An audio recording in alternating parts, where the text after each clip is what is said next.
બાળકો મોબાઈલનો ઉપયોગ ઓછો કરે અને રમત પ્રત્યે વધુ ધ્યાન આપે, એ માટે તમામ શાળાઓમાં આનો એક પરિપત્ર કરી વાલીઓ સુધી આ માહિતી પહોંચાડવાનો અમારો એક પ્રયાસ છે અને અમે કરીશું. શિક્ષકો ક્લાસરૂમની અંદર ફરજિયાત મોબાઈલ ઉપર પ્રતિબંધ લગાવે. પ્રાથમિક શાળાની અંદર કોઈ પણ બાળક મોબાઈલ લઈને નહીં જઈ શકે એનો પરિપત્ર છે, એનું કડક અમલીકરણ કરીશું.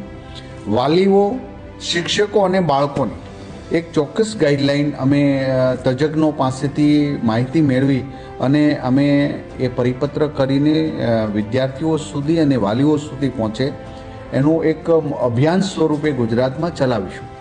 આ તમામ માહિતીઓ બાળકના આંખને કેટલો દુરુપયોગ, આંખને કેટલું નડી રહ્યું છે, બ્રેનને કેટલી મોટી અસર થઈ રહી છે, આંગળાઓ અને એના શારીરિક ક્ષમતા ઘટી રહી છે.